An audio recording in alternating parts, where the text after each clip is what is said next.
Did the teleport work? Did you get teleported? I almost think the that woman taking a stand would have been probably more interesting, but I don't know when we're gonna cover it. I might have to wait till next week. Let's start this now though, because we're trying to squeeze everything in within an hour, I think.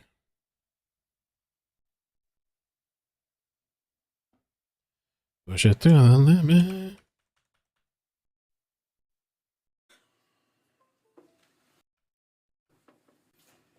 There he is. Yeah, he's waving too. I guess to his family. John Delee.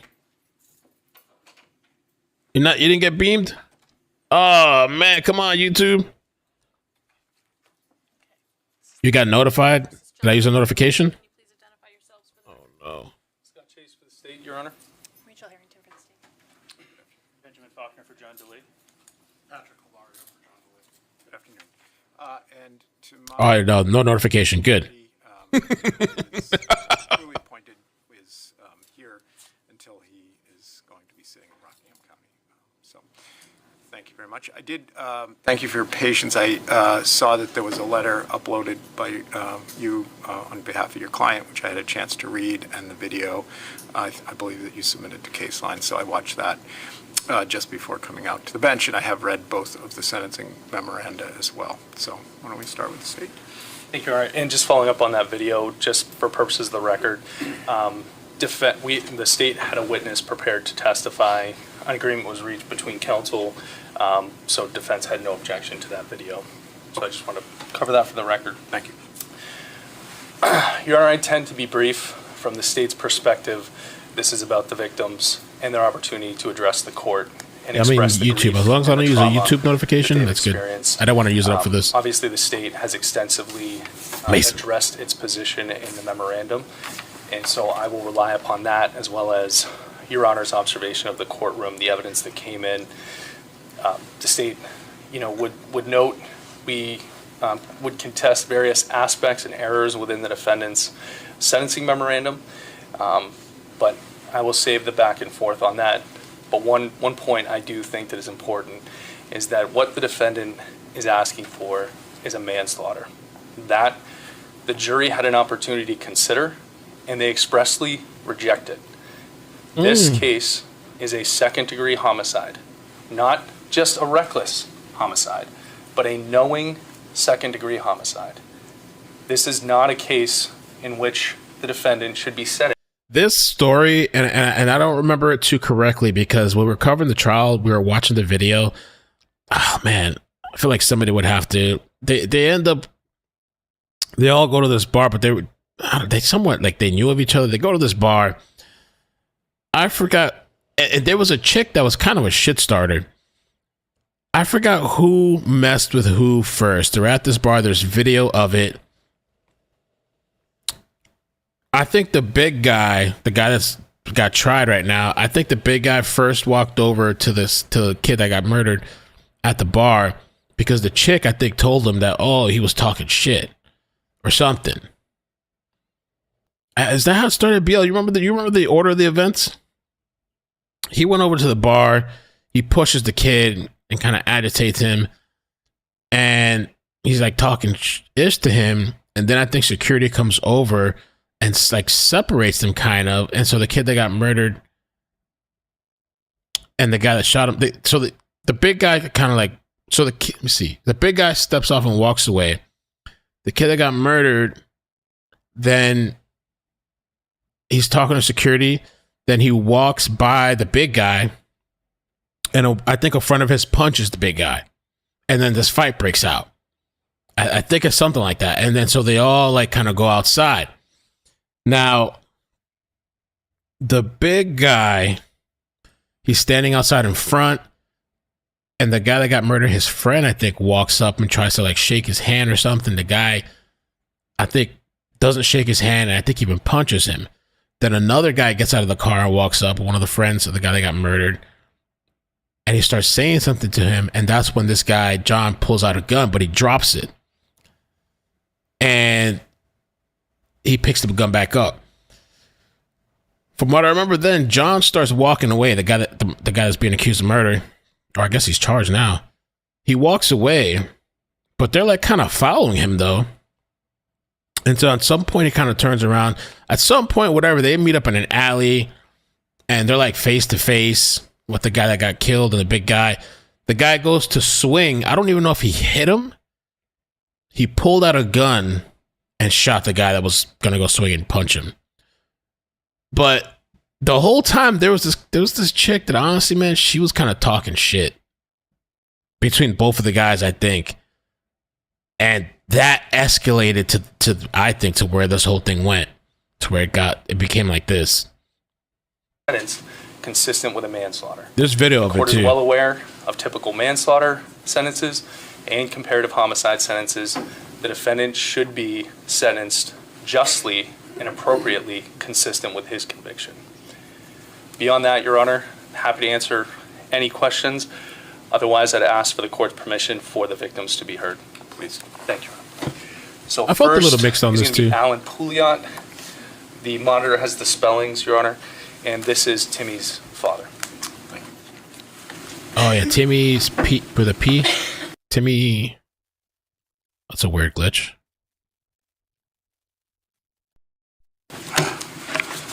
Hi. Good afternoon. Find his name. This would be my first public speaking. This is the first time that I had to open my heart in front of the courtroom and to the whole world on behalf Timothy Poulet. Or Pouliot, how you say it? of Timothy Pouliot, my beloved Pouliot. son. I never thought how hard it was going to be to write an impact statement from my heart for the murder of a barbaric execution of my son Timothy. I would like to say to the court and to the world, I am not here to judge anybody. That's God's job. It's because we all sin and we all fall short of the glory of God. I am so glad that's not my job. I pray that God would give comfort to anyone that is still mourning the death of Timothy. I would like to thank the court and the prosecution for their time and for the amazing hard work and dedication that was done in piecing together the evidence and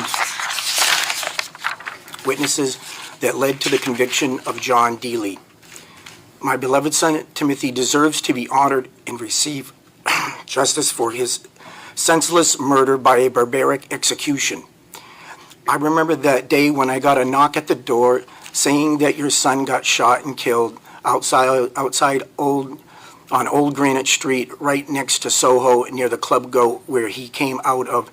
And when I was told he was shot and killed, at that moment, I didn't have any emotions. That's how much of a shock it was to me. There were a lot of good times that I had with my beloved son, Timothy. I never got to say goodbye to my son. That is the hardest thing that I will have to live with for the rest of my life. I am deeply saddened that I will not be able to make any more happy memories of Timothy. I will never be able to see him again here on earth, but I will see him again at the rapture of the church or in heaven when I die. I can't wait for the day. It will be the happiest day of my life. I really wanted to be a part of his wedding. Also, Timothy will be able to see his daughter Arabella get married. Now he can't be a part of her wedding or any special events that will happen in her life. I'm really thankful that the Lord allowed me to see Timothy for the short time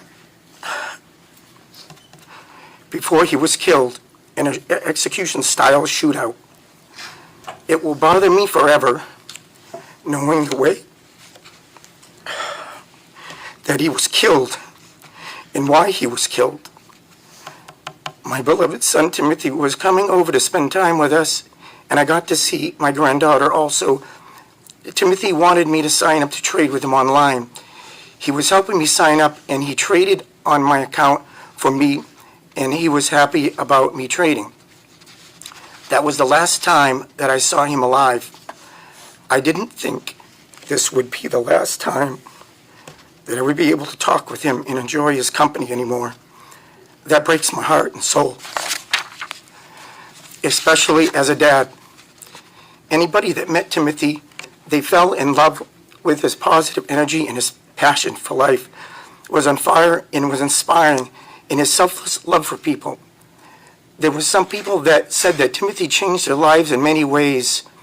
I never thought that one of my children would be the victim of gun violence. Now I know what it feels like. It's like you're having a nightmare. But you can't wake up from this dream. This experience will last a lifetime. Timothy was a very intelligent person. His light shines so bright towards people on social media. He always thought of others before himself. He also helped people, if he could, without asking for money. He never put that righteous light under a lampstand and hide it from anyone. He showed people that what he stood for, and Timothy had a positive future. He could have completed the things that he wanted to achieve to the course of his life. The people he definitely would have blessed with his love, compassion, his selfless acts of love towards people. Timothy had such a gifted soul. I will miss that a lot. Also, his positive ideas and encouragement to anyone he met in person or on social media. Timothy liked helping people. He cared about people. He was also, I was so proud of him when he graduated high school. I am still proud of who he became as a young man who searched after God's own heart. He thought he could help people, even if it endangered his own life. He told me that he was not afraid of dying. Every time I wake up, I think of Timothy and I miss him dearly. All day long, I think of why he had to lose his life. Why him? There's a saying, only good people die young, the ones that make the most impact in society. I wanted to give some of my possessions to my son, Timothy, when it was my time, but I never thought that it would be him, that I would be going to his funeral instead of me. You never thought that you would have to say goodbye to your son and bury one of...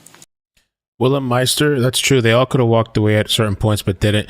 That's the really unfortunate thing. It just reminds me when I was like younger, or I've had a couple of incidents with friends when I first came to Florida that I had to like kind of stop hanging out with a group of people because every time it was trouble when we went out.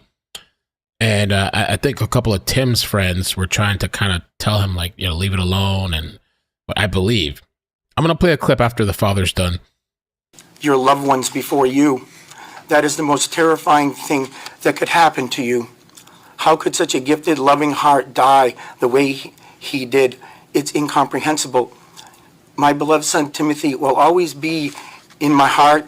Timothy will always be a thorn in my heart forever, to remind me of how much I really loved my beloved son, Timothy, and how short of a time that we have with our loved ones. They're here today and gone tomorrow. In 2 Timothy 4, verse 7 through 8, my son Timothy fought the good fight. He has finished the race. He has kept the faith henceforth. There I laid up for me the crown of righteousness. In John 3:16, for God so loved the world that he gave his one and only Son, that whoever believes in him shall not perish, but have eternal life. I will always love you, my beloved son, Timothy. You will remain in my memories, in my heart forever. My This is name's to Cody you, John. Sorry. The message And I'm is for Erica. you, John, from God. In Proverbs 18 through 5, it says, to do righteous in justice is more acceptable to the Lord than sacrifice. When justice is done, it is joy to the righteous, but terror to evildoers. Proverbs 29:26, it is not good to be partial to the wicked or to deprive the righteous of justice. John, you study the law before, you didn't study the law before you bought your gun, on strict rules of owning a gun, especially about self-defense. Because you neglected it, you are now suffering the highest consequence. John, you destroyed your life when you killed Timothy. What kind of life do you have now? Soon you will be losing your freedom for a very long time because you barbarically executed and murdered Timothy. You had to shoot him 8 times and watch him die for 30 seconds he had to live. And you watched him drown in his own blood, and then you walked away. You deserve to lose your life, but God is giving you mercy today. You called him Manchester scum. Some people live not so great areas, but they are the most loving and giving people that I have ever met. It is not the town you live in, the state, or the country you live in that defines a person. It is your heart, your morals, and what you believe in. It's about the Did it freeze? you know what war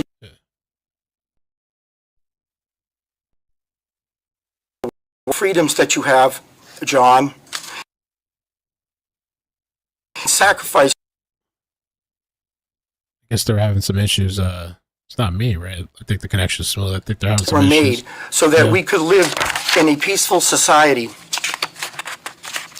This action you did disgraces the country for all who fought and died to have the freedoms that you have today. You don't deserve any of the freedoms that our forefathers fought. You call shooting somebody in the back self-defense by shooting Timothy and lowering a gun to the ground till he was dead in anger. And you started this whole thing yourself. This senseless execution-style murder is all yours and only yours, John. You not only took him from his family, but you took him from his friends, the community, and online, ones that loved him dearly. So when you decided to buy your gun and use it to recklessly kill Timothy, you didn't have any regard for human life, and you didn't care about the people around you you put in danger. You chose to bring a gun to a bar knowing that when you drink alcohol, it changes your state of mind, of judgment and reasoning when using a firearm. Do you know what it is like to go to a funeral home and see your son lying on a gurney, John? Do you? Deceased, do you, John? I don't think that you have any idea, John, what it's like. It is the most terrifying and hard to go through as a mother, a father, a sister, a brother, an uncle, a nephew, and friends. You destroyed your life for making the wrong decision when you chose to go to a club to party and get intoxicated and not thinking what the consequences would be for using your gun recklessly for the horrendous act of gun violence under the influence of alcohol. So in doing so, you deserve to spend most of your miserable life in prison so you can think about it day in and day out for your actions. But you're going to suffer much more than my son did for your barbaric execution-style murder of my son. When my son died, my son was met by an angel. He is in heaven now with Jesus. He had eternal life. He was a born-again Christian, by the way, John. My son was saved by Jesus Christ, the one that died for our sins, and is the only one that can forgive sin. Timothy was considered a righteous man in God's eyes. You did not win over him in this life or in the next life. Timothy has endless joy and happiness in the arms of God. You committed one of the highest sins in the sight of God. This is how to change the hearts of men. In Psalms 51:10, create in me a clean heart, O God, and renew a right spirit within me. In Acts, and God who knows the heart bore witness to them by giving them the Holy Spirit, just as he did to us. And he made no distinction between us and them, having cleansed their hearts by faith. In Romans 6:23, for the wages of sin is death, but the free gift of God is eternal life in Christ Jesus our Lord. The only way to have that sin forgiven is through Jesus Christ. You must be born again of the Spirit to have your sins forgiven. You have two choices: to accept him as your Lord and Savior, or if you can't open your heart to Jesus Christ, the one that forgives sin, then your sin will not be forgiven. Your sin will, and you will have to answer for it on the white throne judgment day. That's all you have for choices. It looks like you have to think about that a lot, but Don't take too long, John. John, I forgive you for what you have done. I love you, John, and I love your family. I am not angry at you for killing my son. You will not consume my life with hate and unforgiveness. So it says in Matthew 6:14 through 15, for if you forgive others their trespasses, your heavenly Father will also forgive you.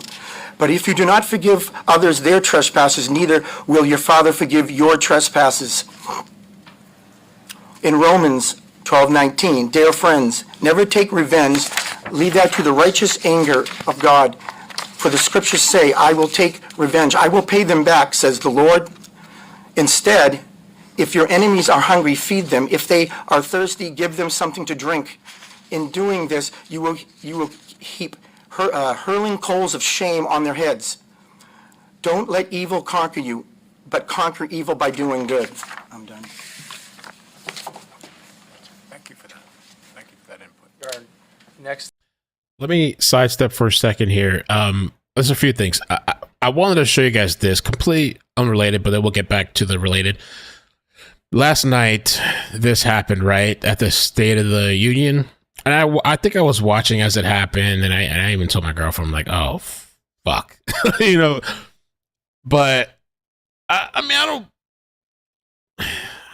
you know, doing what he does, I mean, I sometimes, it's kind of hard sometimes. There's so many people that we cover all the time. But, I guess this was a big deal. So it says, Laken Riley's mother blasted Biden, calling him pathetic for getting her daughter's name wrong during last night's State of the Union address. And stated that Biden has caused an excessive amount of heartache for their grieving family. So, I mean, that could hurt. I could see, trying to see it from a family perspective, maybe like on national TV, like a huge thing, I guess. Let's check it out. To be safe. And America is safer today than when I took office. Year before I took office, murder rates went up 30%. 30% they went up. The biggest increase in history. Well, this guy had to get kicked out. It was then, through my American Rescue Plan, which every American voted against, I might add, we made the largest investment in public safety ever. Oh, it's not this clip. Last year, the murder rate saw the sharpest decrease in history. Violent crime fell to one of its lowest levels in more than 50 years. But we have more to do to be safe. So let me show you. I want to show the clip from last night, and then I want to read the mother's response, and then we'll continue.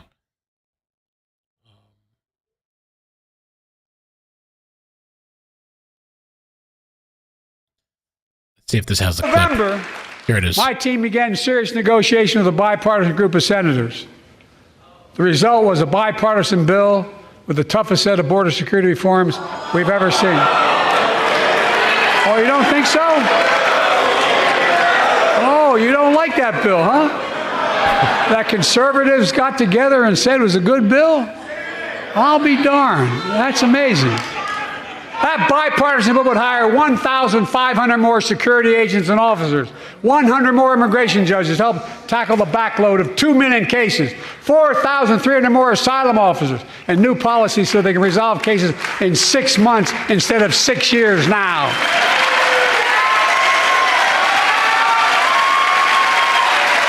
I just want to hear the Riley part. 100 more high-tech drug detection machines to significantly increase the ability to screen and stop vehicles smuggling fentanyl into America. That's killing thousands of children. This bill would save lives and bring order to the border. It will also give me and any new president new emergency authority to temporarily shut down the border when the number of migrants at the border is overwhelming. The Border Patrol Union has endorsed this bill. The Federal Chamber of Commerce is, I know. But unfortunately, politics has derailed this bill so far. I'm told my predecessor called members of Congress in the Senate. Just want to hear the bacon thing. Lost children myself, killed. Here we go. This is it. It's the bill. He feels political win. He viewed it as a political win for me and a political loser for him. It's not about him. It's not about me. I'd be a winner. Not really.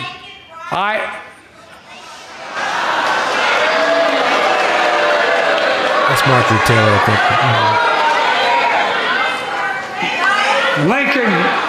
Lincoln Riley, an innocent young woman who was killed by an illegal. That's right. But how many of the thousands of people being killed by illegals? To her parents, I say, my heart goes out. It was kind of a weird moment because I don't know if he was planning on talking about her or not. So, maybe he didn't know. I mean, I could understand that happening, but it's tough. I mean, I don't know if he planned on talking about her. I probably would have tried to make sure I had the name right, but I don't know if it was just like unplanned. You having lost children myself. An innocent young woman who was killed by an illegal. That's right. But how many of the thousands of people? And then I saw they were even they were trying to say the term that he used, whatever. People being killed by illegals.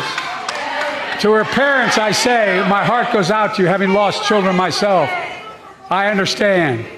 But look, if we change the dynamic at the border, people pay these smugglers $8,000.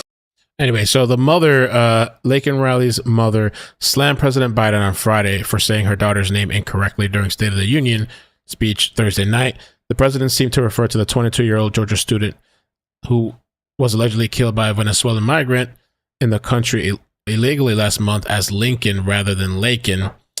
Lincoln Riley, an innocent young woman. So there was, I guess the mother is pretty upset about that. Biden doesn't even know my child's name. It's pathetic. If you're going to say her name, even when forced to do so, at least say the name right. Laken's mother, Allison Phillips, wrote on Facebook in response after someone noted Biden called her Lincoln. I knew last night when I saw this, I was like, oh, damn, it's going to be like a mess. I knew it was going to be something. And he said he was trying to minimize her murder by invoking his son Bu's death from cancer. Okay. So, I don't know.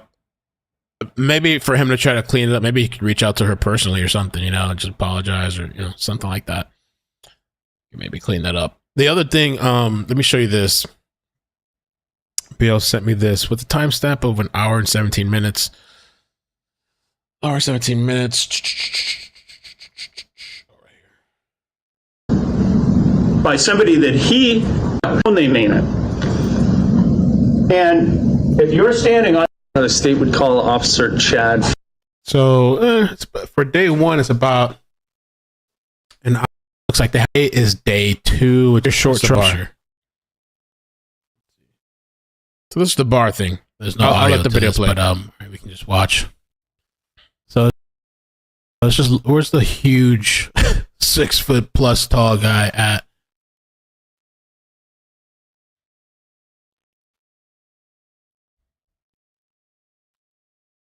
Oh, pronounced Bo. Gotcha. Thanks. Would have canceled me too, huh? This is just for the people that haven't seen this. I'm not gonna play the whole thing, but this was the bar situation that took place.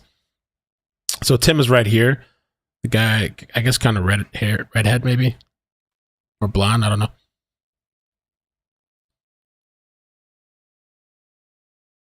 If your chat's glitching up, just refresh the chat. I think Biden went and responded off script type of thing, and so I don't think illegal is a phrase that they like to use.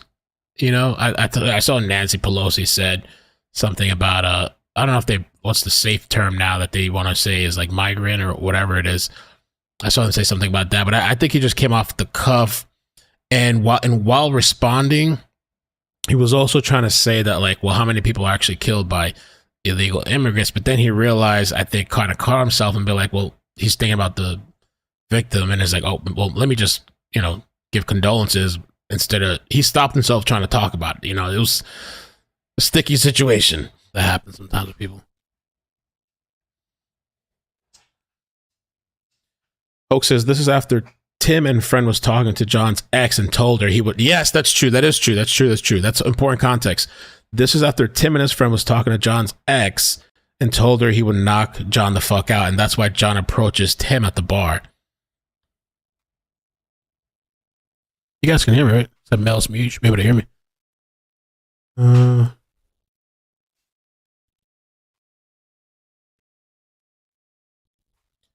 Could probably fast forward it, but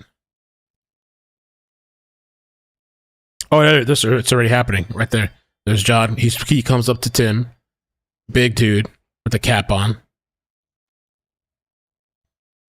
Let's see. He's kind of talking. Right. Okay, hold on. Okay, so Tim is here at the bar. I almost couldn't even see him. I didn't realize it. That's him right here. He's here sitting at the bar. I actually don't even need me to. I can narrate it myself. So let's see.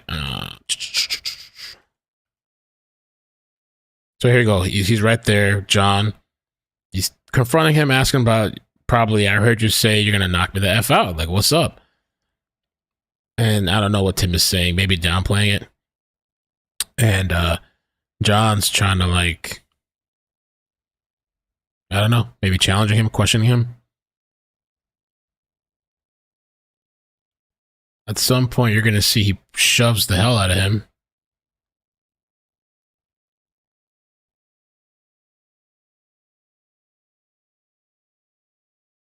Guy shoved the hell out of him.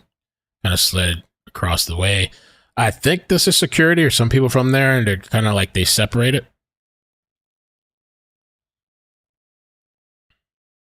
And so you see John right here in the back. Security's talking with him. Tim's still at the bar, I think, at this time. Security. Still talking. Where is he at? Did I lose him?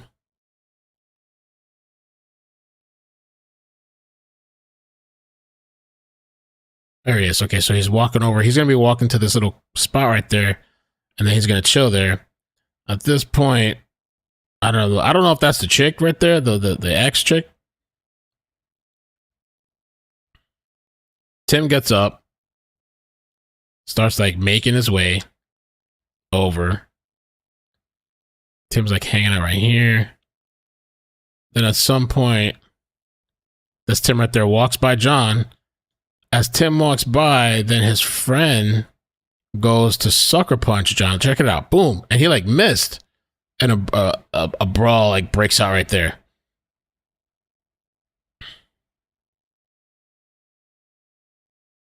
See, hold on. Sucker punches him. They fall to the floor. There's a fight. Security comes in. I feel like that was a setup too, probably. I feel like there was some type of, I don't know. So then they take things outside the bar, I guess. There's John going outside. I think that was John. They all go outside. Oh, this is like another angle, I guess. Let's see. There's John. Really loud, too. My bad.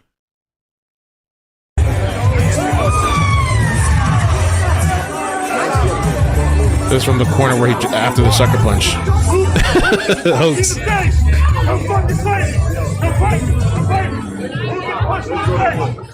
I mean, he's pissed after being sucker punched. That's hey, you know what?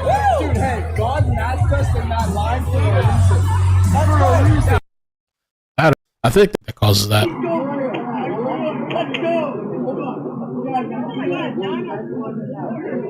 Let's see, can I make this bigger?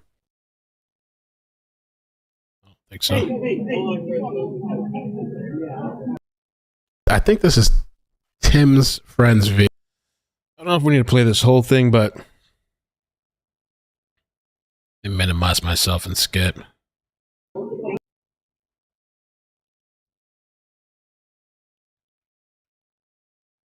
I think that's John. John is hanging out in the front of the place.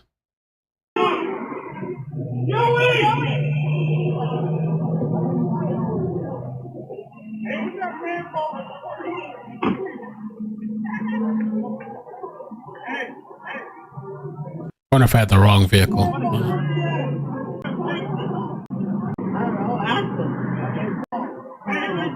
Well, I don't even know if that was inside. Fast forward vehicle here. Where they at?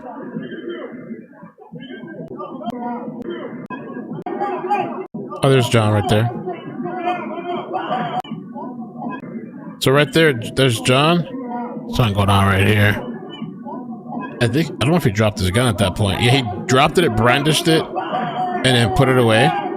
So this was after, like, something going on right here. John's still in the front. This guy walks over. Something going on right here. Drops the gun, brandishes it. The guy jumps back. Then he starts walking away. Oh, his gun is out. That's when he backed up. Yeah, he's pulled the gun out. But they're also kind of following him, too.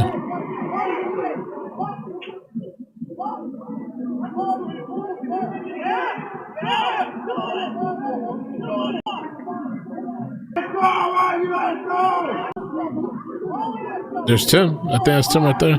And there's a psycho chick instigating shit. I think one of them is the psycho chick, in my opinion.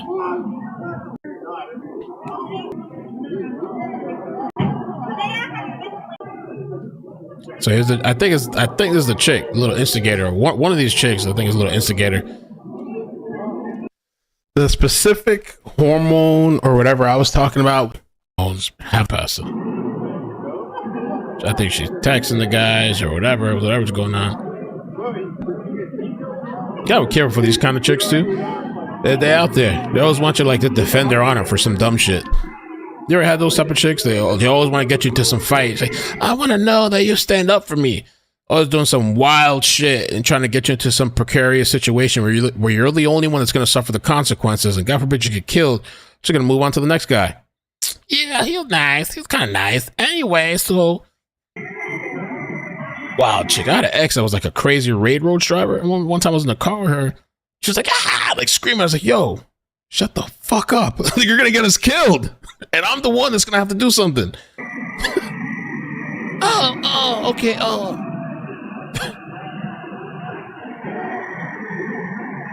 You ever had those chicks? I want to know that he would stand up for me in my time. I want to know he would defend me. So they just do shit, just to test shit out. Just try shit, yo.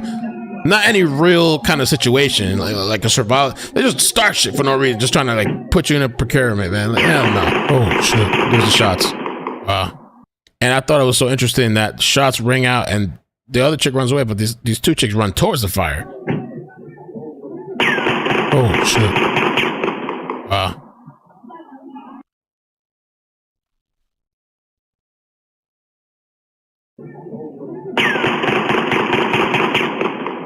Yeah.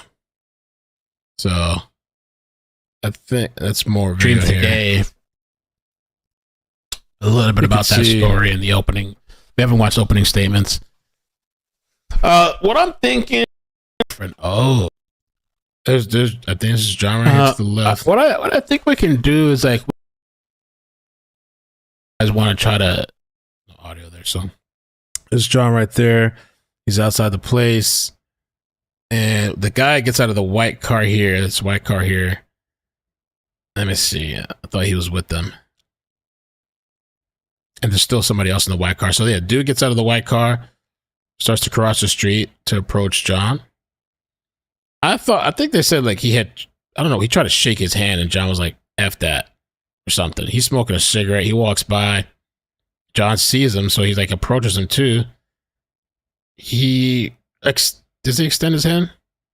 Oh, John just like, he's pissed already. This was after the sucker punch. He just punched the guy. And the guy's kind of walking up to him. Now, if you look at the white car here, at the same time, there's another dude, another friend, I guess, of Tim's, coming out of the car, approaching the situation too. While this whole thing is going on right here in front of the place. Oh, and he dubbed him twice. Damn. Now, the other guy's coming up and moving quick too. Like he's going to do something with his hands behind his back. Like, he says something to John. At that point, he pulls the gun out. He drops the gun. Brandon, he even cocked it back. That was pretty reckless. I guess. Yeah, I guess I'm rewinding it.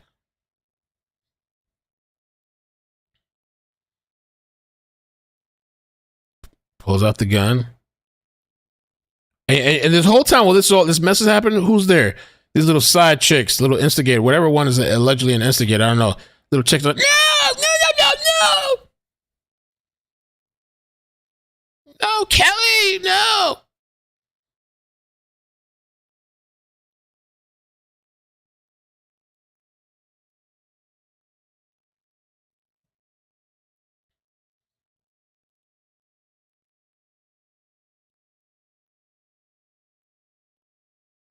So yeah, big mistake, I guess, dropping the gun. And so John's friends trying to like get him to chill out. Let's leave. And those guys are walking along with him. These guys here too are kind of like, they don't give a shit. He has a gun, whatever. They still, what's up? And it is a group. They're all following him. That's what it looks like to me. And who's in the back here? The chick screaming, no, oh my God. The shit that you instigated.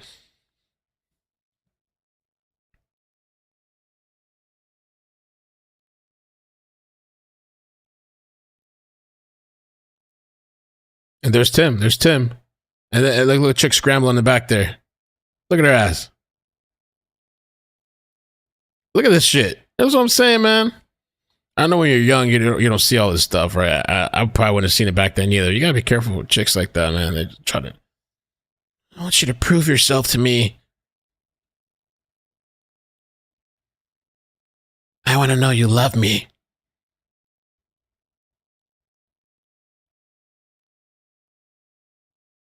Oh, leave your ass there. I ain't doing shit.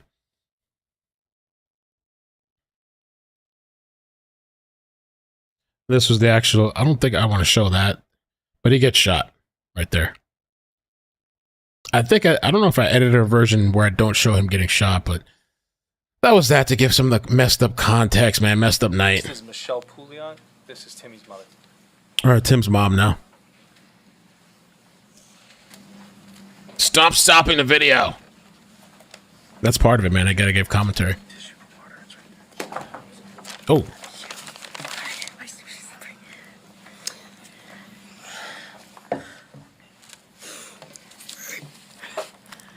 Don't mind my voice. I just get over a cold. It's okay. Sorry. Take your time. First of all, I want to thank the court for your time in hearing this case. And I want to thank the prosecution team, Amy, Scott, and Rachel, for the amazing work they did on convicting a murderer and help putting them away. I waited all this time to look you in the eyes and ask you why. Why 8 times? 4 times my son would have forgave you. 8.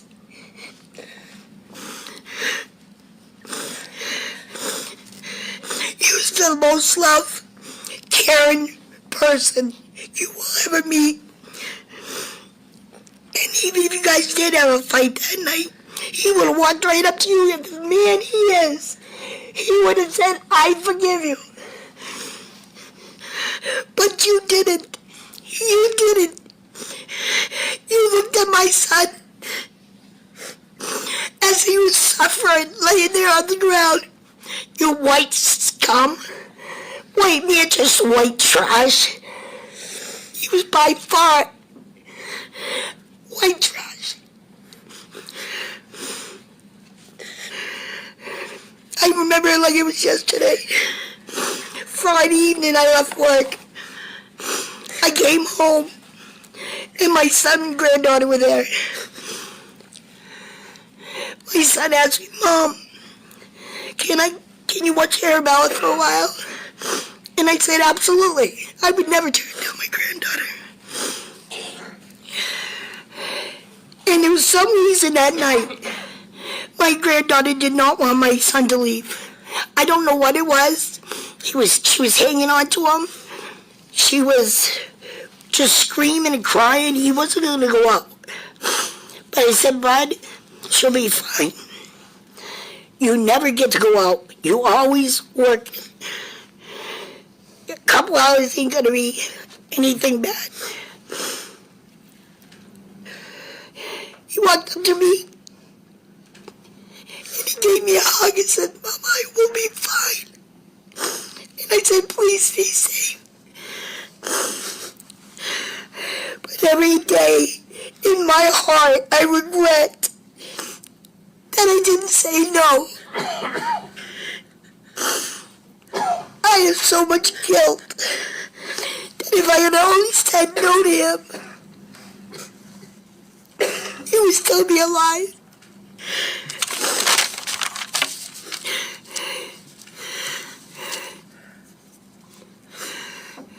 When I get that knock at that door, Saturday, from Amy and the detective, I knew they weren't coming to have coffee. And I knew exactly what they were there for. So I ran up in my room and I didn't want to hear it. So I made my husband go down there and talk to them. And he came back and said, yes, he was killed in a shootout outside the GOAT last night. And when I found out the way that he was murdered, you are a killer. You will always be a murderer and a killer. You executed a kid that was way smaller than you. He was. Almost 200 pounds lighter. You could have whipped his butt. But you're a coward. You took the easy way out. All over a girl. A girl.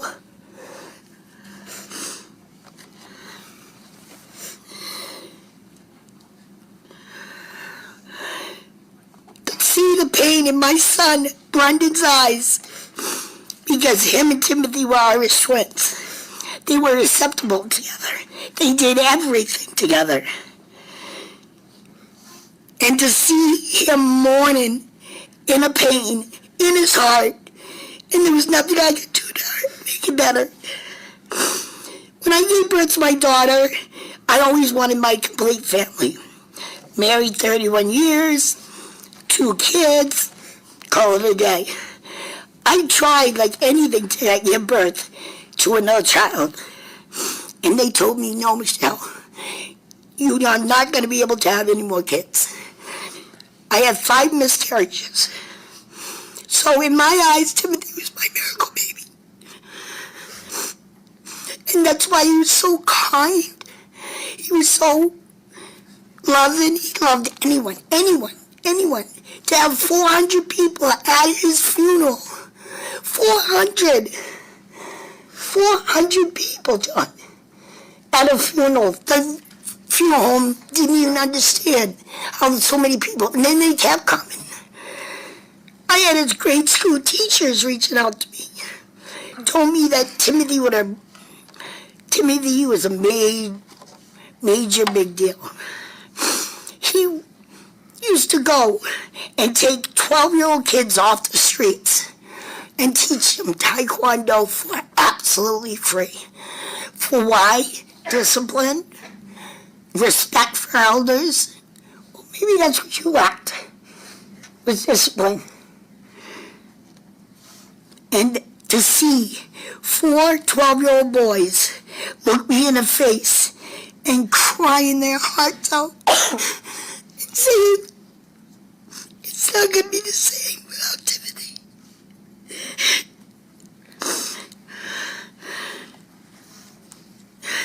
John, out of this whole trial, you haven't shown one bit of emotion or feeling bad for what you did.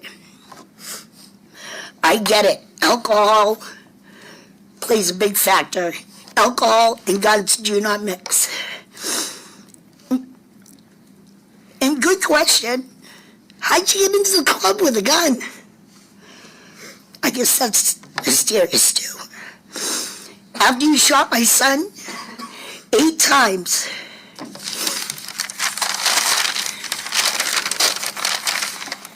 you stood right there and called my son as he was laying there drowning, not after asking him for help or calling 911 or trying to give him CPR.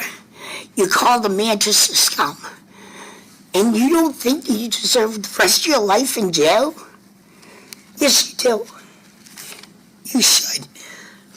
But I'm asking you to the honor to give him the max, because I'll make a deal with John. You could have 30 years out of jail if I could have my son back. Is that possible, John? Can I have my little boy back? No. I got a granddaughter that is not going to be able to see her daddy walk her down the aisle. She's not going to have a father-daughter dance. My son Brendan will have to stand up in that place and be there, and we will all be there. But John, I forgive you. I forgive you, because I will not have you consume my life. I do not. I know alcohol played a big part that night, and I want it to do your anger too. I feel bad because if the tables were turned and your mom was standing here, I would be bawling because I'd be in so much shame of what my son did. That's why my son was liked by everyone. He would rather a friend, if they decided to fight at a club, they would turn around and go, okay, you lost. Shake, you buy the next drink. That's what he was about. No, not knowing that a kid who was 200 pounds lighter than you put 8 bullets in him because you couldn't take him. You're that much of a wimp. You're going to big boy prison now, Pete. Wait till you see what happens there. This is real time now. And I know you have some regret. I know you do. And that's the only way I can forgive you. As I said, if I could look you in the face and see that you actually did not mean what you did that night, then I would forgive you. And yes, I do. I think they're looking at each other too. I do forgive you. Just take this time. Learn from your mistakes. And I'm sure your family's going through it too. Thank you. Oh, and by the way, this is my son, John. John, look at my son. That's where I get to look at my boy. What did you say? Look at my son. Look at my boy. John, look at my son. That's where I get to look at my boy. Oh, that's how I get to look at my boy, I think. That was really sad. Your Honor, Doing the glitch thing. I am lives ruined because of for all of the to John's family. I am truly very sorry for all of the heartache you are going through. 2 young boys lives ruined because of one senseless mistake. John, I know what you did must have been an impulsive act, but you took away a kind and gentle person. I am sorry you made such a poor choice at such a young age, but you killed an amazing father to a wonderful little girl. Timothy documented every single thing this beautiful baby did from the day she was born. He videotaped everything from taking her first steps to learning how to drink from a water fountain. Timothy only wanted a family life. Arabella was his world. Even though he and Kiara weren't together at the time, Timothy was positive that in the end there would be a little family. That's all he ever wanted. Timothy was very spiritual and a great motivator. He taught Bella to say grace before dinner, to be thankful to God, and would be inspirational to my other grandchildren who looked up to him as a mentor. These 2 grandchildren are now on antidepressants and attend a grief counseling program designed for children. The freshman has been failing school ever since. Out of the blue the other day, Arabella started meditating, something Timothy did frequently, and something he was teaching my grandson to do to ease his mind. The person I feel most sorry for is Arabella. She lost her father, her daddy, her dada, the one man who would love her more than anyone else in the world, the one who she could always turn to but no longer can. I have 2 grandchildren. I have 2 children, 8 grandchildren, and 1 great-grandchild. Timothy became part of our lives for 6 years and was like my grandson, my 9th. He always called me Grandma and always appreciated everything I did for him. He wrote me little notes of thanks all of the time. The last one said, I just want to thank you for everything you do for me and especially Bella. I'm so thankful to have you in my life. I love you, Grandma. Timothy. I always think, am I going to go through life being lucky enough with nothing happening to my children? I was not. I have lost a lot of people very close to me, but Timothy has made the biggest impact. I cry at just the mention of his name, so senseless. John Delee, you took away a beautiful ray of light. At least you're alive. Timothy is not. There is light at the end of your tunnel. Our light has gone out. We love you, Timothy, and miss you every single minute of every single day. Thank you. Your Honor, next is Kiera McKenzie. This is Arabella's mother. Oh. His daughter's mother.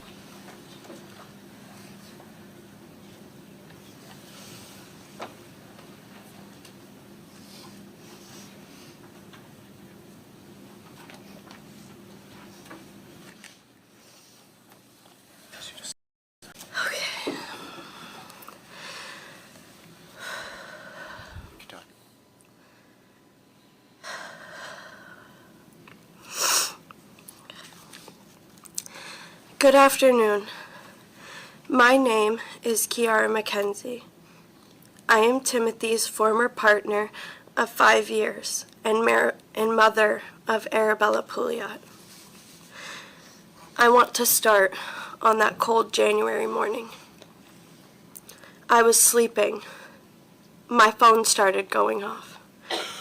Tons of missed messages and missed calls. When I came to, I finally understood the words I'm reading. Timothy's been shot. Instinct kicked in, and I finally comprehend the words I'm reading. Everyone at the hospitals said no one under that name had been admitted. With nowhere to turn, I called the police station, praying.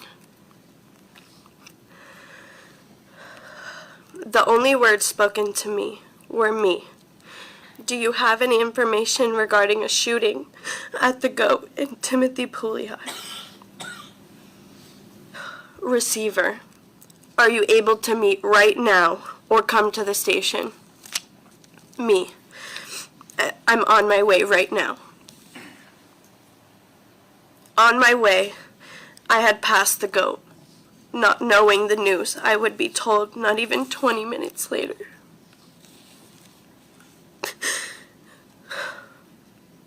The world stopped. Emotion hit like a tsunami.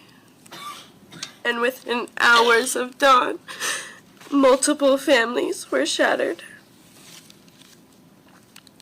As quickly as it happened, having to plan happened quicker. I vividly remember we had all arrived at the funeral home to start coordinating and making final decisions.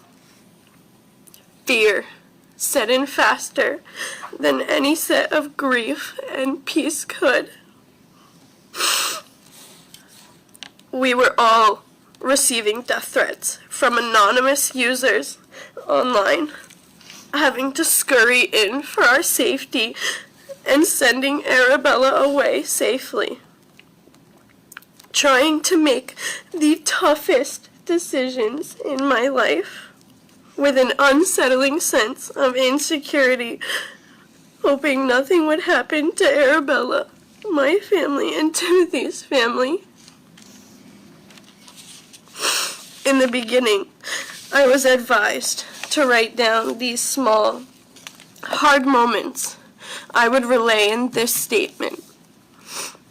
I cannot tell you how an unspoken, loud, happy, and outgoing person like me became numb, empty, and angry and alone. I was speechless for the first time in my life.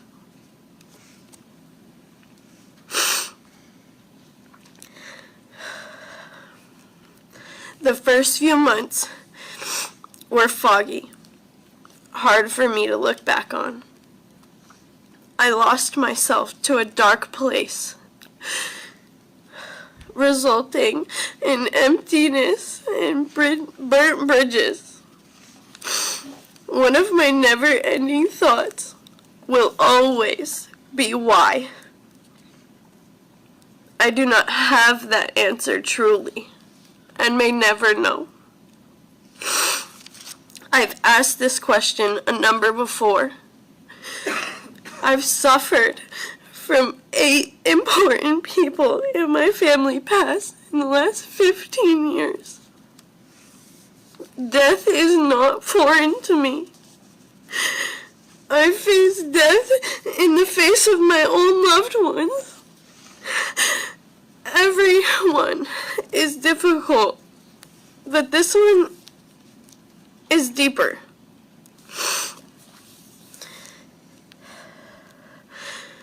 Not understanding eats you from the inside out, alive.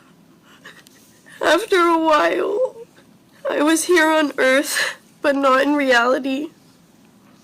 I found myself going to the Go in Soho, finding the spot, and I'd lay on the ground and try to understand, what did he last see, hear, think.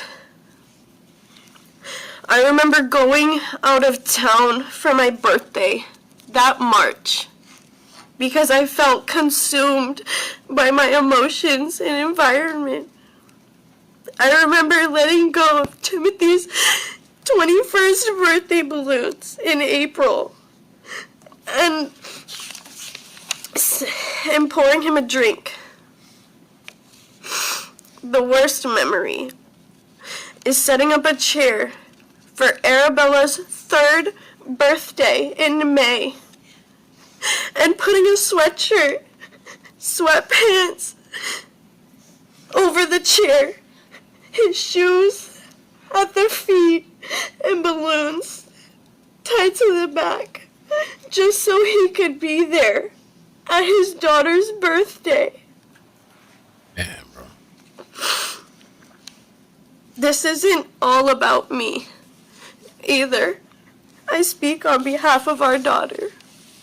She adored him. Many people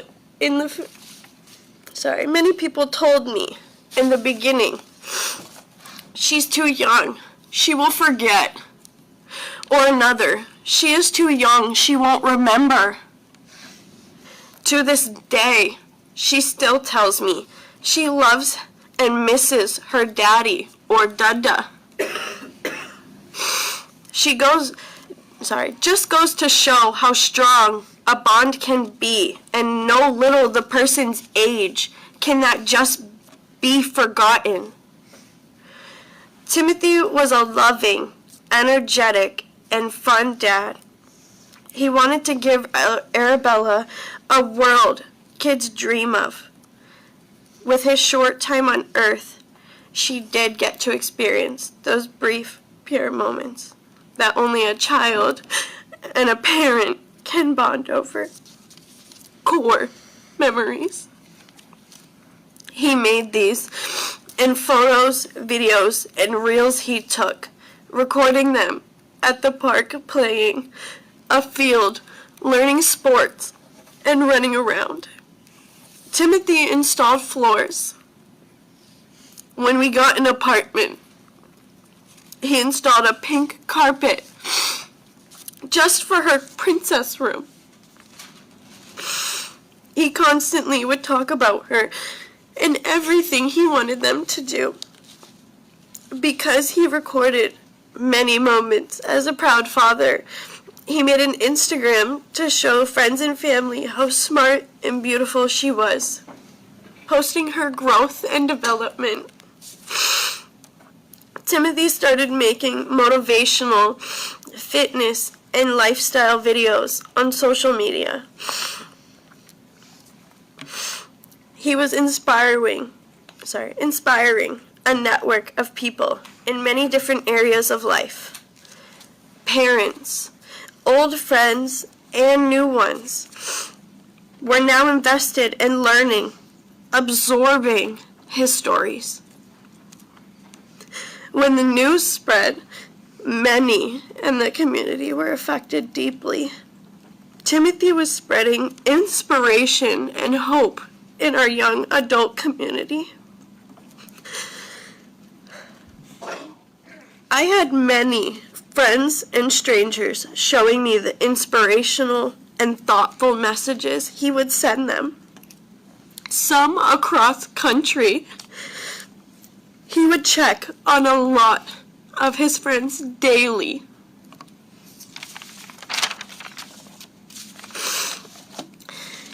In the previous week, before the incident, a mutual friend of Timothy and I came to me and told me Timothy was talking about Arabella on his night off.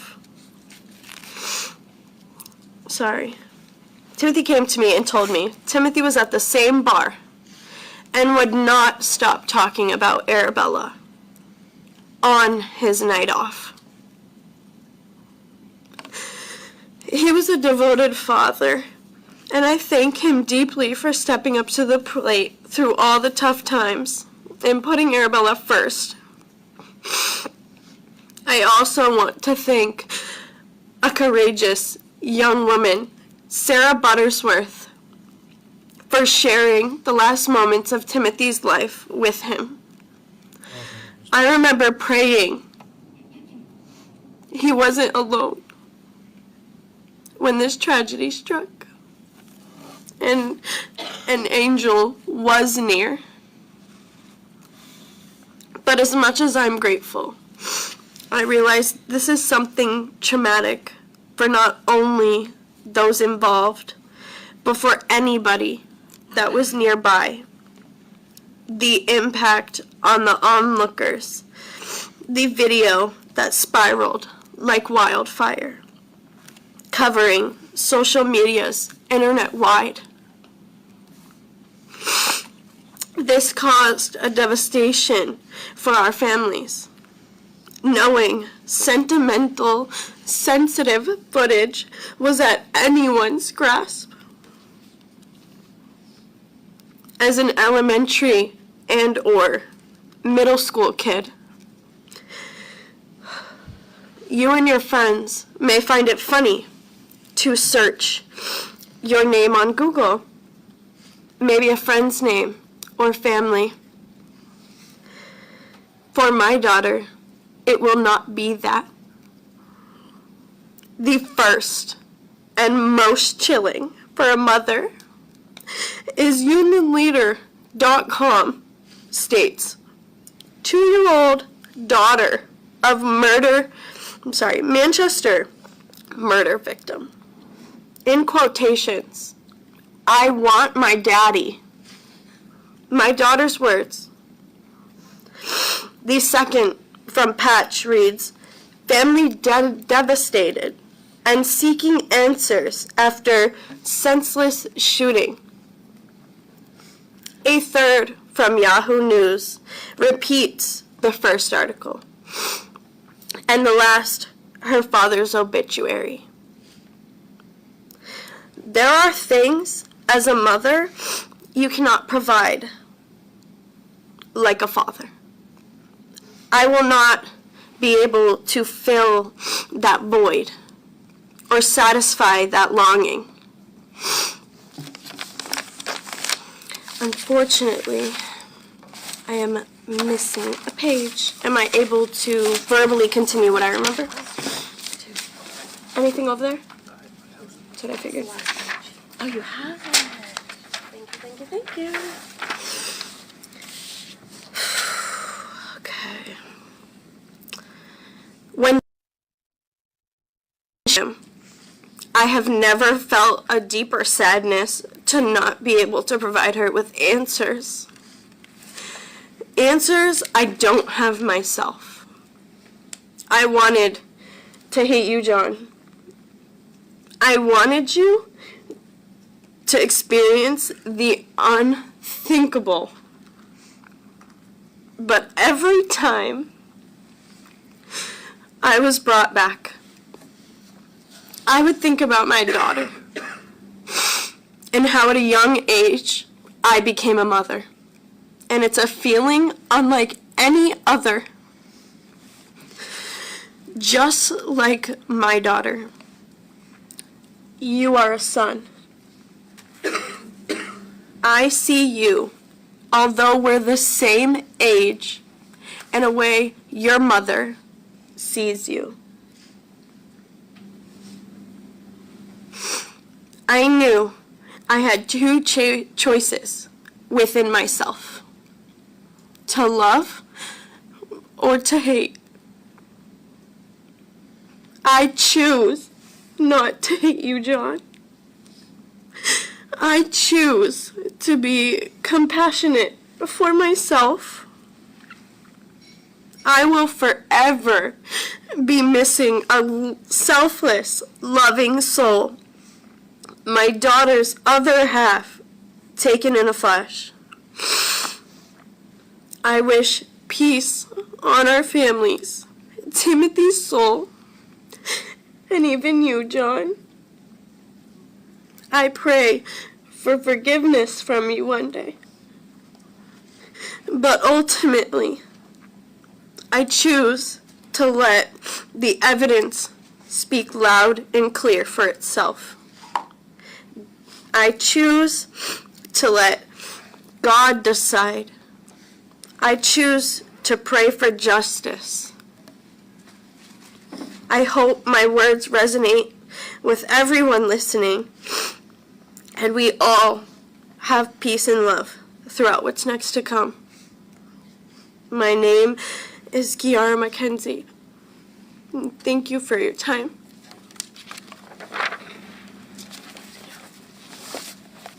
Our next is Tammy Greenoff, who is a close family friend.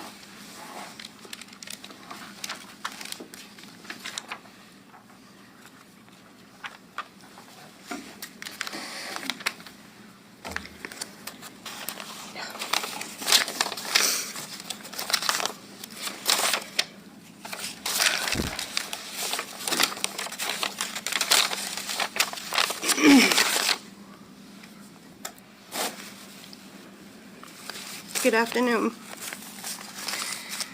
My name is Tammy Greenoff. On January 28th, two lives and two families changed on your choices that you made that day. I don't know what or why you did what you did.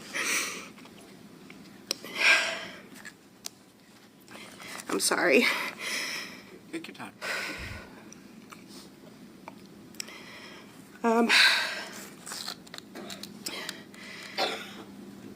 I don't know why, or I don't know what was going on with you that day and why you had to carry a gun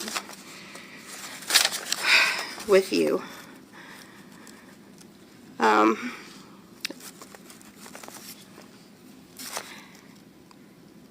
I looked at your pictures on your Facebook, and it showed that you were a football player, and it looked like you had a lot of things going good for you. It seemed like you had a good life. You had a great things in your life that I saw. Sorry. In your life, you could have went to college. You could have married, had kids. You might have that chance when you get out, if you get out. But that day you changed two families, yours and Timmy's. Timmy had a job, a child, a future that was bright, and he was a mentor to young generations. His smile was like a sun, and if you were down, he would brighten your day. brighten you up.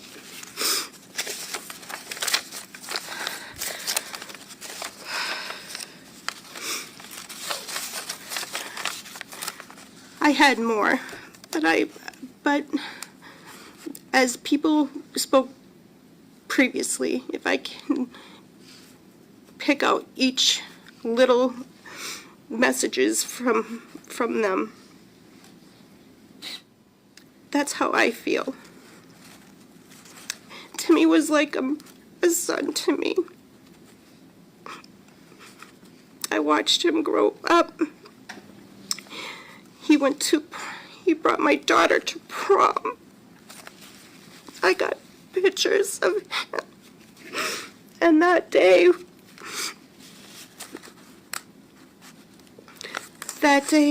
when my daughter and him were going to the prom, I said, Timmy, come over here. I need a picture with you. And I have that picture on my phone. That's the only picture I have of him and me together.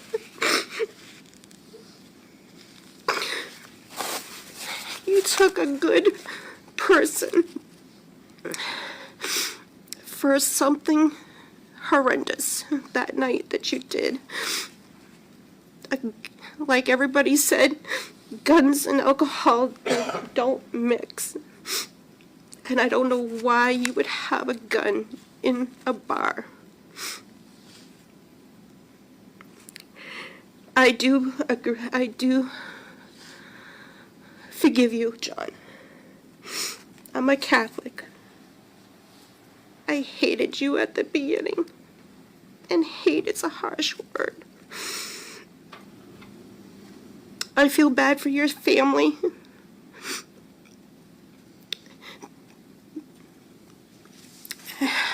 I don't understand.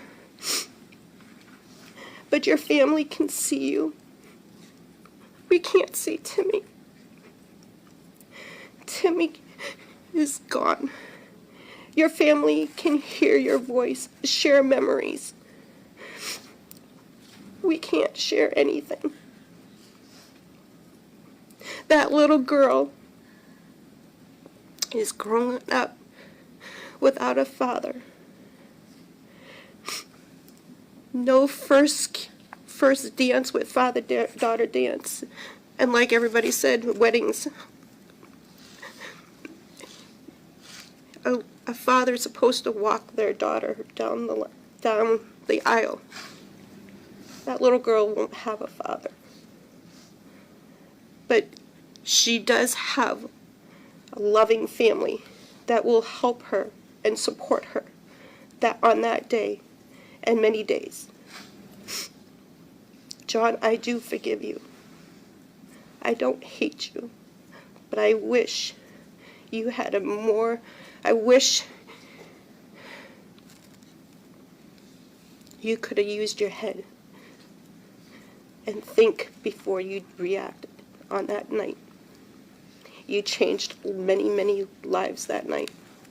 Not only, like I said, not only for Timmy's, but yours and your family. They could come and visit you. But I have that picture to visit my Timmy. When I want to think about him. And I do think about him all the time. Thank you.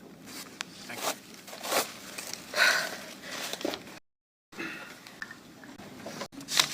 you. My name's Courtney. I'm an advocate with the AG's office speaking on behalf.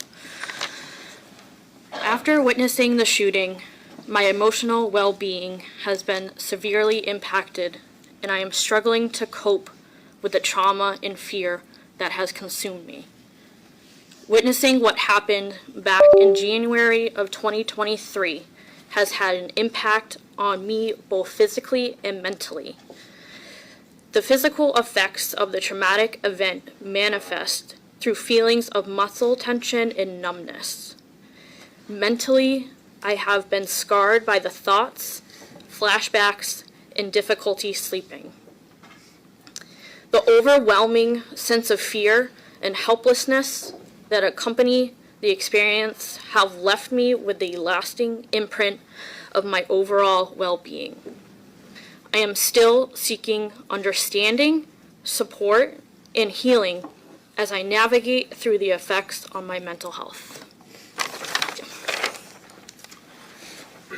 And lastly, Your Honor, a close family friend, Michelle Griffin.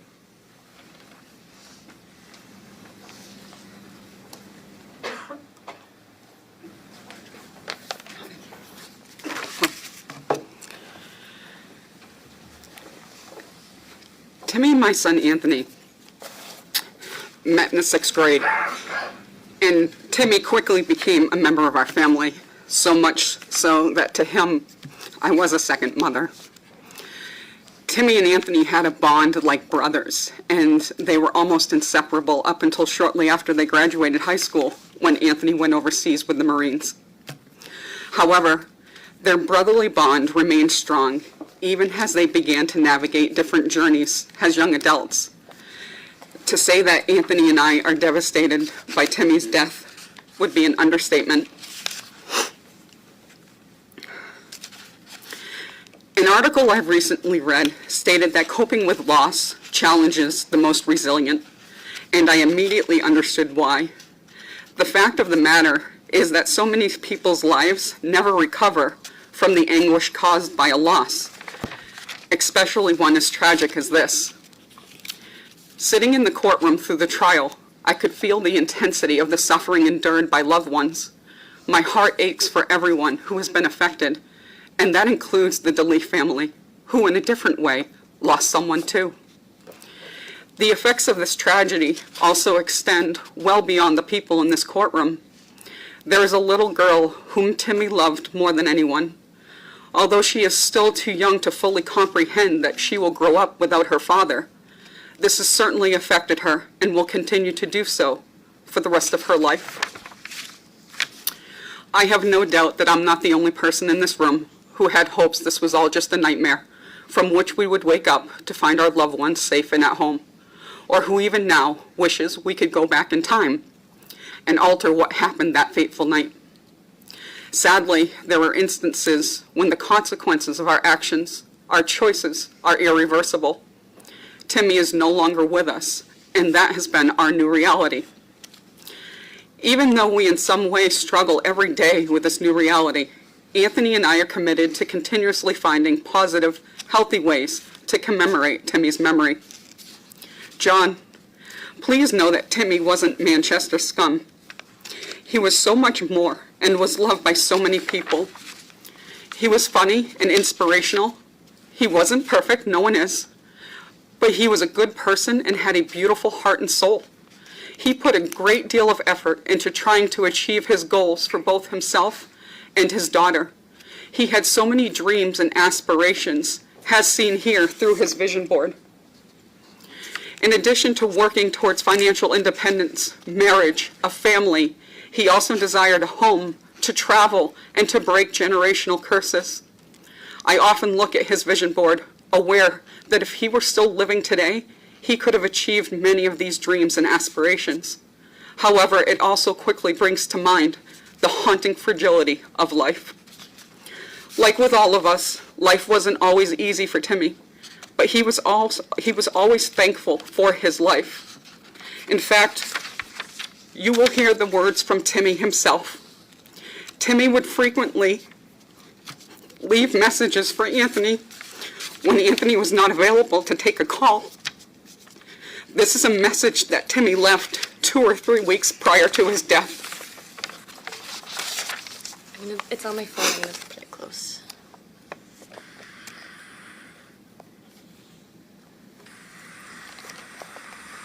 Hey, bro. I got to take everything I learned for these past years of positive thinking, building that bulletproof mindset, and I just got to apply it now for times like this, bro. I can't let myself fall back. I can't let myself, fall into those habits again of just, not taking care of myself, and now that I have a daughter, bro, I just gotta keep moving forward, bro, and I really appreciate you guys, and I appreciate everybody in my life that, you know, really cares about me, and that's really showed me that through actions that they care, you know, and I'm just so thankful that I have God in my life, and that I'm blessed with everything I have, bro. It could be totally worse, and yeah, I'm still here. I have money, I have food, I have a shelter, I have a beautiful daughter, and I have wonderful friends, bro, so, you know, that's what I'm holding on to, and I'm just gonna keep pushing forward. Thank you.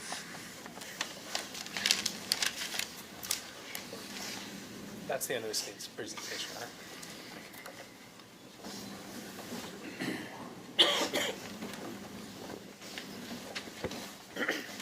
Good afternoon, Your Honor. A sentencing in a murder case, I think, is always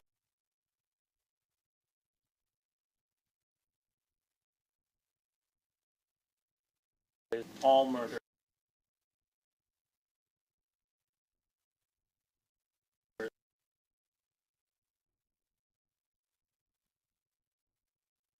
Here than in any other case. It's acts Mr. Delee recognizes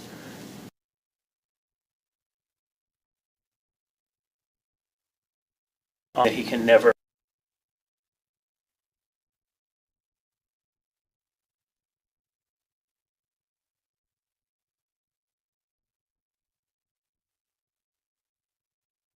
Freeze? Let's see. I was listening on my phone. I'm gonna go change my shirt to get a little more comfortable. a terrible error in judgment. Still freezing.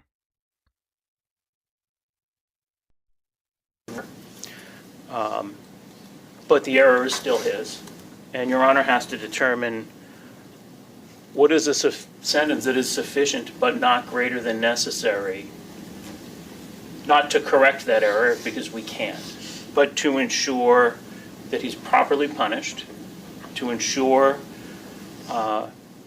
deterrence, both specific and general, and to ensure rehabilitation. I would submit that the sentence that has been requested by the defense is sufficient but not greater than necessary to meet those aims.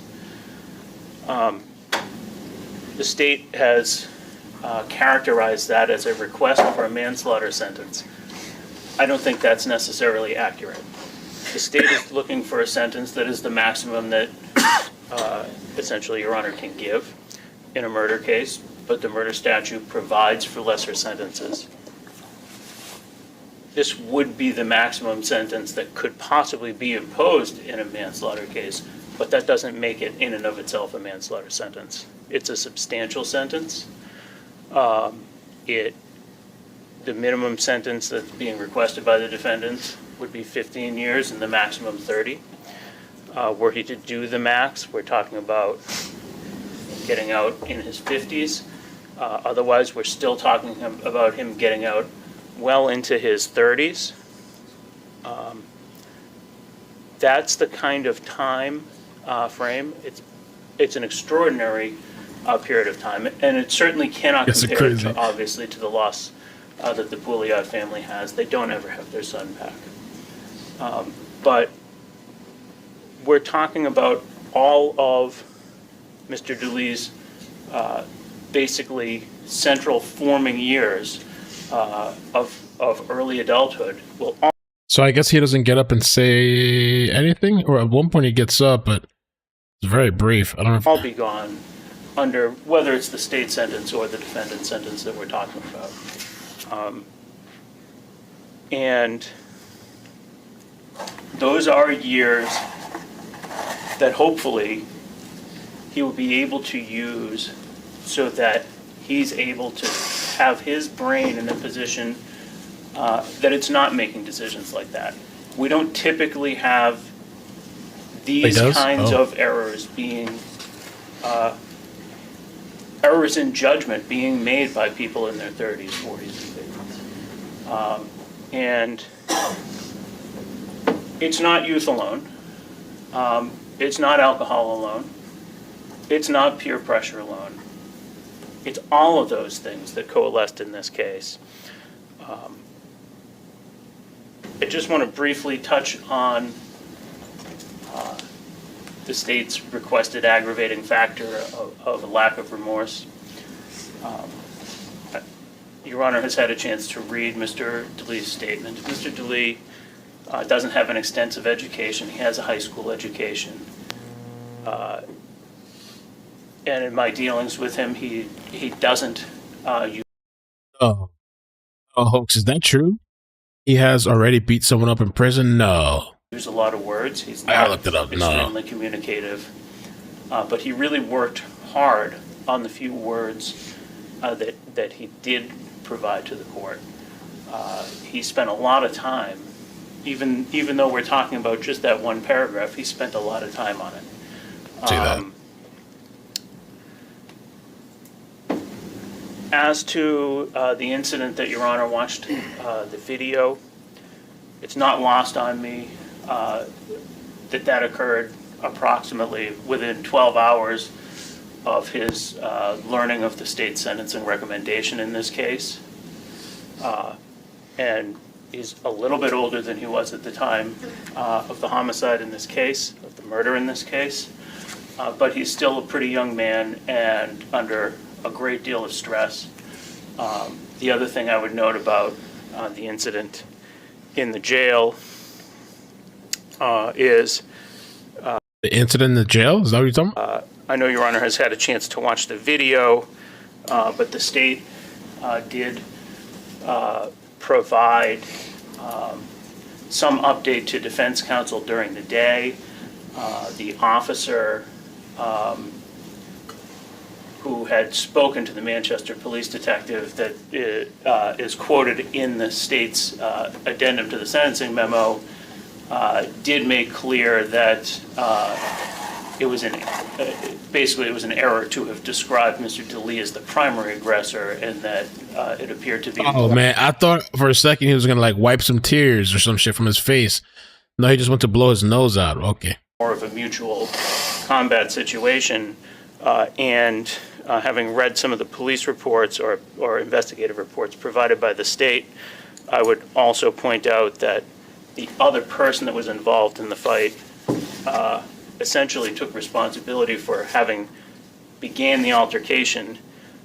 Quote, he said, "I took an extra tray, so I showed him what's up," end quote.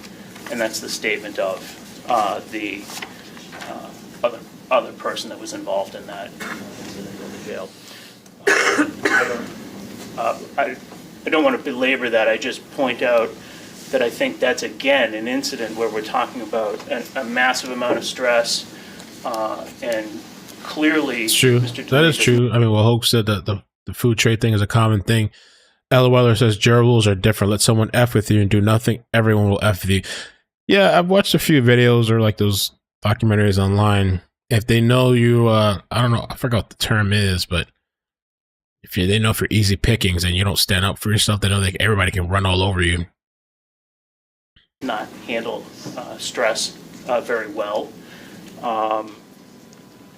But what he does have is the support and in a number of ways of a wide range of family members and friends who are going to be there as a support system whenever he is able to get out of jail, if he's ever able to get out of jail.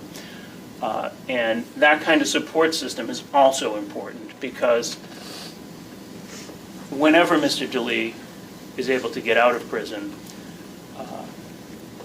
it's going to be important that he have all the support necessary so that he's able to be a law-abiding citizen once he gets out of the prison. And he has a lot of that support system there. I know, if I could have just a moment, I believe Mr. Delee has a few words and just a very few. Oh, Fish, but they're just in supplement to his letter. If I could just have one moment. It's almost like in school. I mean, I don't know now if these kids go through that anymore, but I remember back in school too, they'll try to try you. Even if you lose, at least if you're defending yourself, but if you just cave in. I remember John Adams High School when I went there. It's the high school that I didn't get into a fight at that school, but in that school you had a metal detector. you like at the airport. It had a metal detector and it had like an X-ray machine. So you have to put your backpack in the X-ray machine, and then you got to walk through a metal detector. And I remember my first day there at that school, I was walking down the hallway, and it was super, super crowded. Like, crowded, man. And I had this like fat puffy jacket, and I felt his hand like slither, just like a snake, try to slither into my pocket, and I slapped the shit out of his hand. And I wasn't a fighter. I've had a few fights, but I was never trying to look for a fight. And I remember the look he gave me was like this crazy ass look, as if I was the wrong one. Like if I did something wrong. Slapped his hand. That was it. That's the story.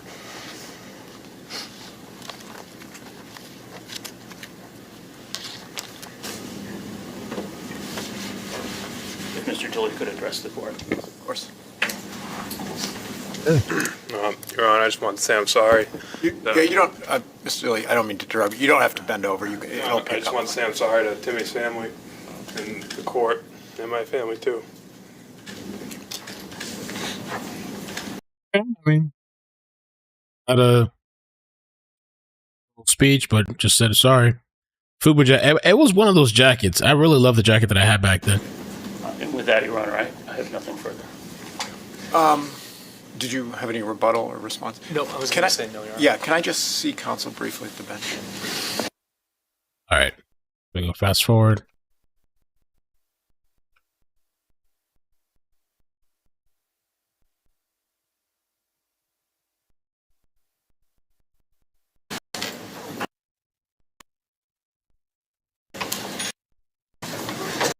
But then they take like this long break. And I guess the judge is going to decide on sentencing, so we'll get the benefit to skip all that. There's some pictures. There's the really sad thing I think about is this guy's daughter. I feel really bad about that, but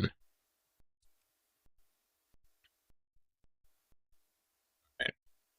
Skip towards the end. About this case, a lot of insights into the question about why. Well, you're actually There we go. Mr. Delee, if you can just remain standing when I explain. So it's my practice to explain the sentence before I tell you the terms and explain the reasoning that I went through in reaching my decision. So there's absolutely no doubt in this case that a terrible tragedy happened on January 28th in which the lives of two families have been changed forever, and I can't possibly articulate that in any more compelling way than the statements we heard here today from Timmy's family and the statements that your family and friends and support provided to the court about what your actions did on that fatal day. And I agree, at least in part, with the defense's explanation. Well, let me back up 1 second. One thing I took away from the remarks here today is the repeated question about why. Why did this have to happen? And I don't think anyone will ever know that for sure, but I think I have some insights into, having watched this trial and having thought about this case a lot, that explain what happened here and why this happened. And I agree in part with Attorney Faulkner's explanation that Timmy's murder was the result of a fatal combination of youth and alcohol, and of course that's an important consideration. But I think that's only part of the story, and I don't actually even think that's the biggest part of the story or explanation for what happened here. What happened in this case is that Timothy Pouliot wouldn't back down when he was confronted by a bully, namely you. He had the audacity to stand up to a man who was literally more than twice his size, yeah, and who, because of his size, was used to getting his way. And he had the gall to talk to your ex-girlfriend, and he had the gall not to back away when you confronted him the first time in that bar. And when he and his friends went back over to your ex-girlfriend and started bragging to them, that was too much for you. And that's when the physical confrontation began to escalate. And when Timmy's friend hit you, you flew into a rage. There was no doubt you were spoiling for a fight, and you were not going to let these three guys get the better of you. And just like a bully, you hid behind a gun. And just like a bully, you put an end to Timmy's life by putting 8 rounds into him to show people that no one was going to stand up to John Delee and live to tell that tale.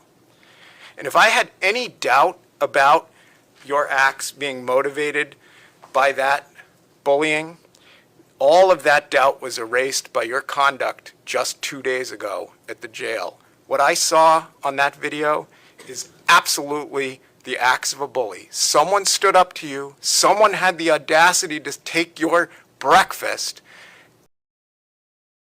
I feel like in the jail context, it could be different. You know, it could be different. You have to do something in jail, but a shrimp, a small guy who could live on snacks. And no one was going to stand up to John Delee. And he got what he had coming to him, and you beat the heck out of that guy. Really? And every school kid knows that bullies need to be punished to put an end to bullying.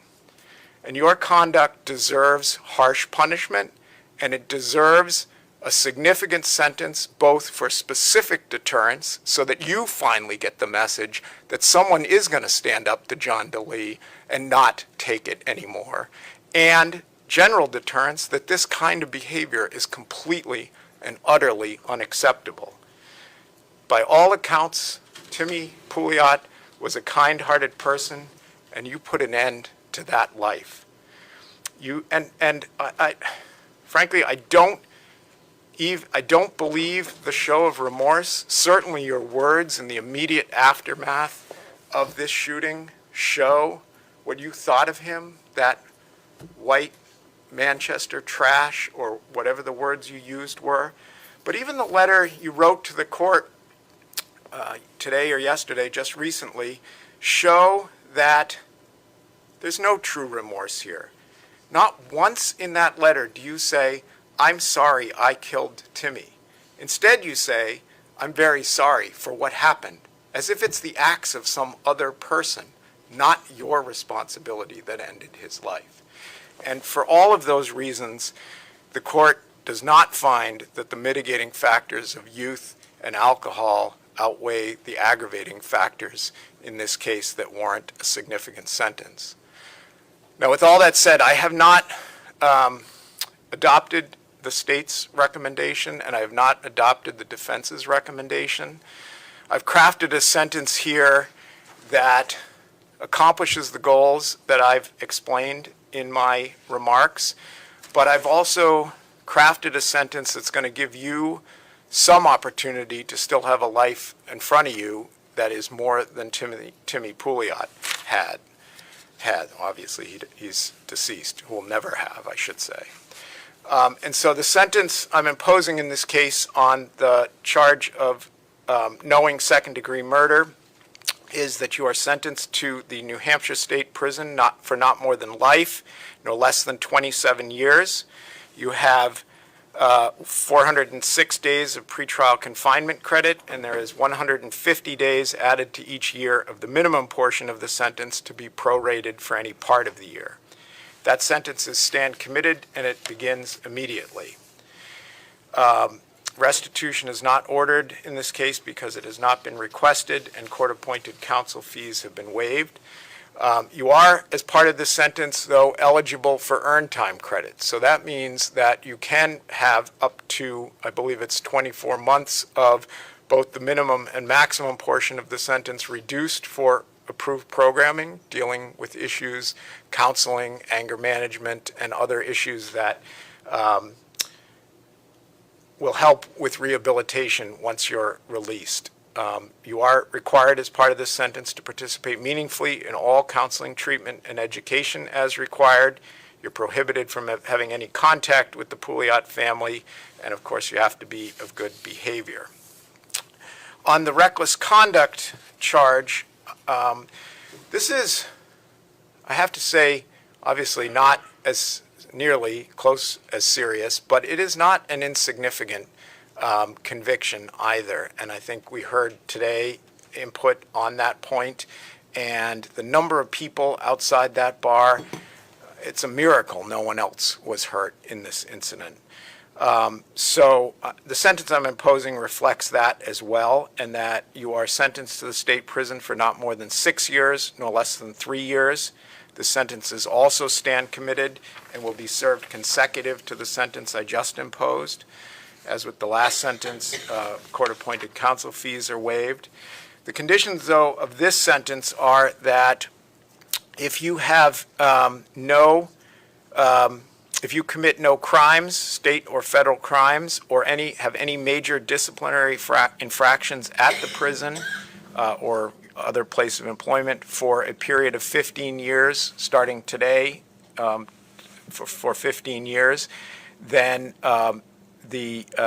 this sentence, both the minimum and maximum, will be suspended in its entirety. So this is designed to give you the incentive to be of good behavior, to not do what you just did 2 days ago at the jail, and to obviously not have any other major disciplinary infractions. The other conditions, so if this sentence is suspended, it would be suspended for a period of 10 years from the date of so you will have to file an application to demonstrate to the court that you've complied with this condition. If the court grants that, then it will be suspended for a period of 10 years from the date it is granted. And if it's suspended, the conditions were, again, meaningful participation in counseling, treatment, and education required by parole, no contact with the Pouliot family, and, of course, good behavior. Do you have any questions about the terms of the sentences? All right. The clerk will read to you your notice of your right to seek sentence review. John Delee, you are hereby notified that you have the right to apply for the review of the state prison sentence imposed on you today, March 8th, 2024. The application may be filed within 30 days after the date of the sentence, but not thereafter except for good cause shown. If you file such an application, your sentence will be reviewed by a board of 3 members who will be either judicial referees and/or superior court judges. Review of the sentence may result in a decrease or increase of the minimum or maximum term within the limits fixed by law, or there may be no change in the sentence. A form for making application, if you wish to do so, is set forth on this notice. And the state also has the right to apply for sentence review and can obtain an application for that from the clerk's office, if they so desire. Mr. Delee is remanded back to the custody of the sheriff, and the court is in recess. That's it. As far as the balding thing, this is family. Keep your head up, Jen. I guess keep your head up. We love you. I guess they didn't say anything they didn't say anything on his behalf, I guess. The balding thing, I've seen some guys balding really, really young. Online it says 95% of cases balding is due to androgenic alopecia, more commonly known as male pattern baldness, which is a hereditary condition. It can affect men of all ages and even start before the age of 21. Although you can't prevent male pattern baldness, there are ways to slow it. Another article says hormonal or nutritional deficiencies such as thyroid problems, low iron, or low protein. I thought I read somewhere too something about DHA or something like that. A lot of men, I feel like nowadays, a lot of men are balding at really young ages. Thank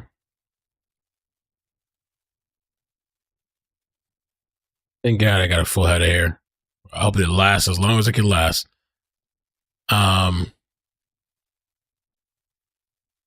Yeah, male androgenetic alopecia.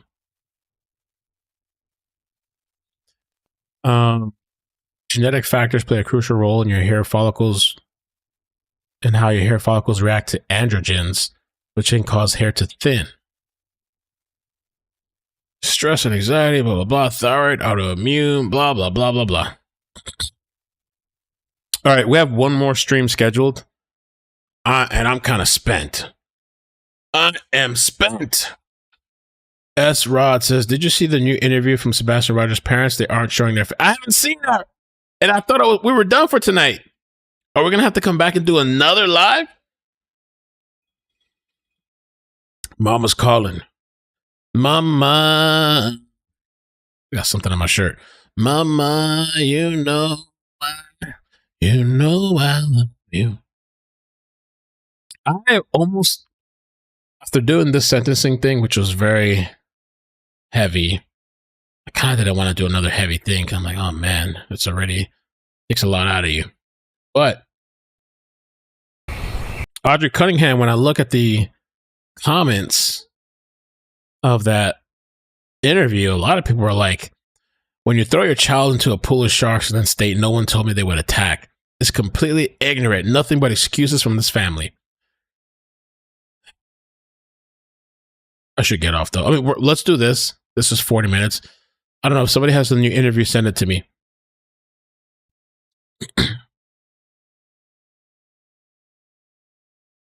He is eligible for suspended sentence after 15 years.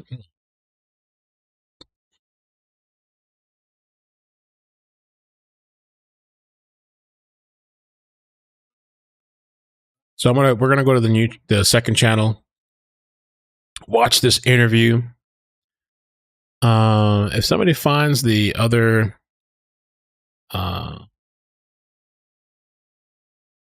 Sebastian Rogers' parents, send it to me. Email it to me. If not, I'm done for the weekend, unless there's a chase.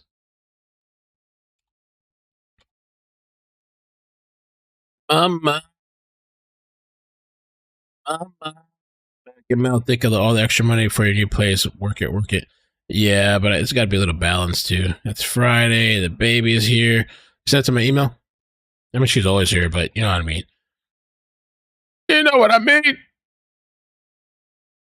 Love me. Tell me that you love me. It's more than 35 minutes? Oh, la.